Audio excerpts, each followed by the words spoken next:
جی د بیټک ټي وي ډیرو ګرانو قدرمندو لیدونکو او خوږو اوریدونکو ستاسو ملګری حمزوي یوسفزی یم او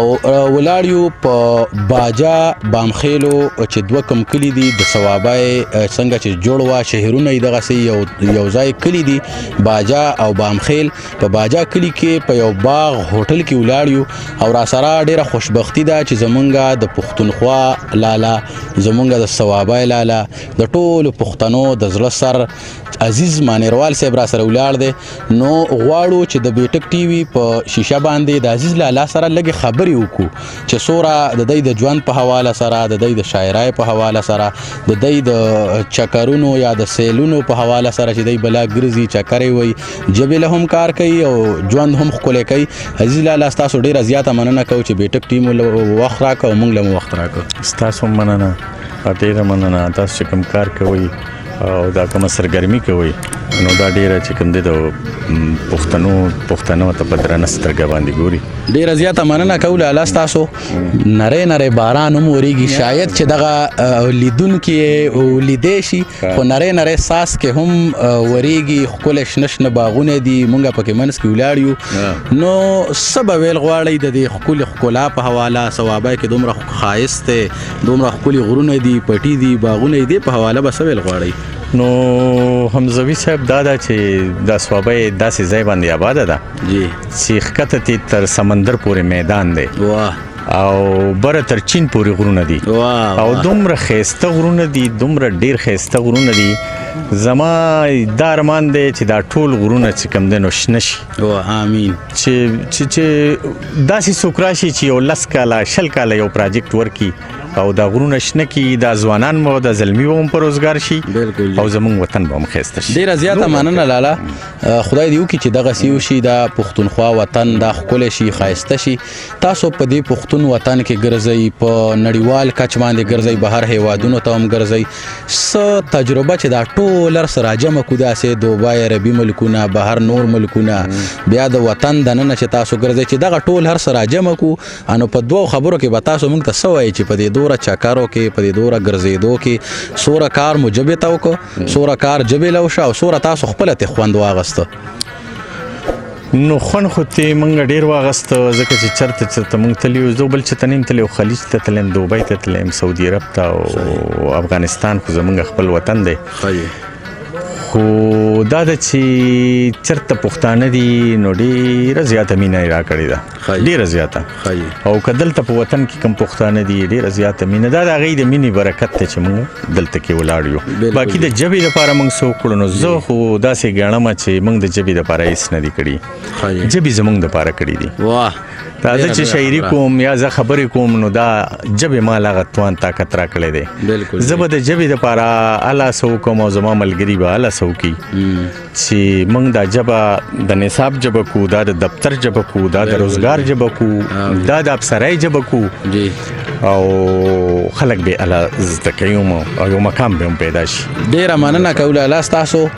دوه تپوسه به درنه داسې کومه چې شاید تاسو نه مخکې چا نه وي کړی یو هغه موقع چې تاسو ډېر زیات خوشحاله شوي یئ په هغه موقع ژوند کې مو داسې کومه موقع راغلې ده چې ستاسو نه هېرېږي او تاسو پرې ډېر زیات خوشحاله شوي یئ نو زه خو حمزوي صاحب په دې باندې ډېر زیات خوشحاله شوی وم چې زمونږ د دې صوبې نوم چې کوم دی نو موږ بحال کړو پښتونخوا شه ځکه چې پښتانه دلته کې اوسېږي د دې نوم نه و نو چې دا نوم یې ولې راړل زه ډېر زیات خوشحاله شوم او چې 18 ترمیم وشو نو دغسې چې ټول کامونه خوشحاله شي نو زمونږ د ملک په ډېر زیات ښایسته شي او دغسې دا 4 واړه ګلونه چې په یوه ګمله کې وکرلی شي یو شان اوبه ورله ورکړې نو دا زموږ دپاره ډېره خوشحالي ده چې زموږ زلمي په روزګار شي زموږ وطن ښایسته شي موږ ترقي وکړو زموږ سړکونه پلن شي په هره ضلع کې د LRH په شانې هسپتال وي په هره ضلع کې د هلکانو جینکو یونیورسټۍ او داسې په دا زموږ د خوشحالۍ خبرې دي ډېره زیاته مننه اوس دې سره تړلی چونکې غم او خوشحالي پښتانه وایي رور او خور دي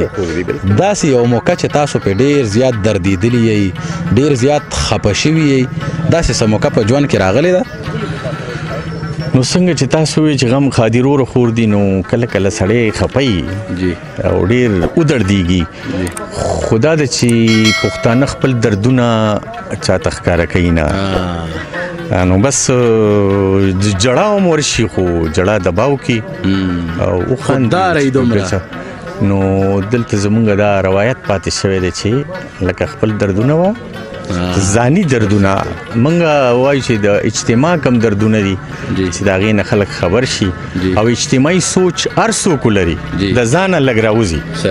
ډېره زیاته مننه کوله الله تاسو بلا شاعري کړې ده د دې وطن په درد کې دردمند شاعري مو کړې ده بلا سندرې مو لیکلي دي او زه وایم چې چېرته پښتون که نه دا زه په ډېر په باور سره وایم چې چېرته هم پښتون او په پښتو ژبه پوهېږي نو هغه به د عزیز لالا یو شعر ولا خامخا ورځي بلا سندرغاړو محترمو زمونږ ډېر درانه خواږه سندرغاړي چې دي تقریبا چې څوره دي د هارون باچا نه راواخلې داسې در چې زه به څوره نومونه اخلم بلا سندرغاړو د عزیز لالا شعرونه ویلي دي کلامونه ویلي دي نن غواړو چې د عزیز لالا نه د هغوی د خولې نه په بیټک ټي وي باندې څه شعرونه موږ سره شریکوي ډېره زیاته مننه وي نو شعرونه خو ما ټول هم په دې کې ویلي دي دا ستاسو په شانې ملګري راشي او ما سره چې کوم یادي مخکې مې حافظه ښه وه خو د عمر سره هغه حافظه هم چې کوم دی نو ورو کمزوري کېږي ویښته کمزوری شوی یم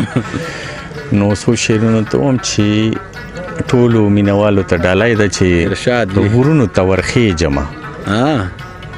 زړونو ته کوزېږم غرونو ته ورخېږم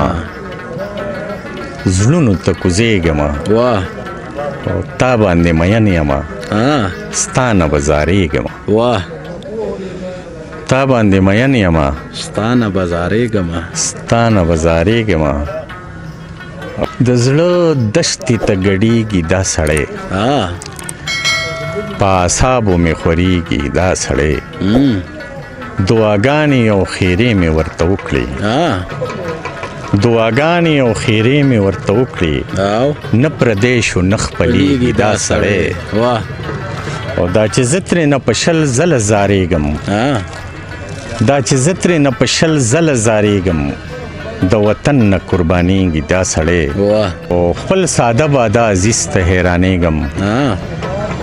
خدایه کله به پوهېږي دا سړی واه ډېر ښه